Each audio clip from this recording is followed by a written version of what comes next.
Sir ఒక last question sir. So అప్పుడే లాస్ట్కి వచ్చినామా? Right, okay. సో ఇప్పుడు వస్తున్న యాక్టర్స్కి మీరు ఏమైనా చెప్పాలనుకుంటున్నారా? నథింగ్. నేనే యాక్టర్లో ఏ దగ్గర ఉన్నా, ఇంకా CTOR ఉన్నాయి ముందు వద్దు సార్.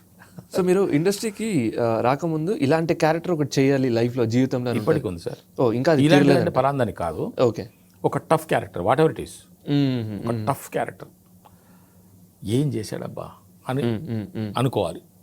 ఆ దర్శకుడు, ఏ దర్శకుడికి నేను ఒక మట్టి ముద్దను శరత్, ఆ దర్శకుడు ఆయన దివ్య దృష్టితోని ఆ క్యారెక్టర్ ఎలా ఉంటే ఎలా ఉంటుందని అనుకుంటాడు, ఏం రాసుకుంటాడో ఏం చేసుకుంటాడో, అటువంటి ఒక మహాదర్శకుని చేతిలో నేను ఒక ముద్దగా మారిపోయి ఆయన చేతిలో పడితే ఆయన నన్ను ఒక బొమ్మగా తీర్చిదిస్తే దాంట్లో ప్రాణం నేను పోయాలనేది కోరిక నాకు ఉంది. దేవుని దయ, అన్నీ అనుకునేవన్నీ జరగకపోవచ్చు, జరగవచ్చు, ఒకటి కాదు అటువంటి ఇంకా చాలా రావచ్చు, కానీ చేస్తాననే నమ్మకం నాకున్నది.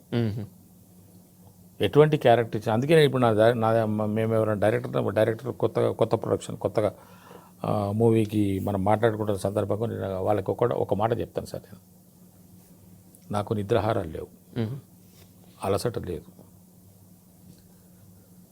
బ్రేక్ లేదు. మీరు అనుకున్నది అనుకున్నట్టుగా నన్ను ఉద్దేశించి ఏదైనా మీరు అనుకుంటే మీరు ఆ విధంగా తీసేయండి సార్. టైం అయింది కదా, లంచ్ బ్రేక్ ఇవ్వాలి, సీన్ ఇంపార్టెంట్, కరెక్ట్. అది అయిపోయినాక చేసుకోండి. ఇందాక చేసిపోయాడు కదా ఇప్పుడే పిలవాలని కూడా ఖచ్చితంగా పిలవండి. ఇవన్నీ వేరే ఏమీ లేవు నా దగ్గర, పని ఒకటే ముఖ్యం నాకు. పని మీదనే నా కాన్సన్ట్రేషన్, పని పని పని అని చెప్తాను సార్లకి.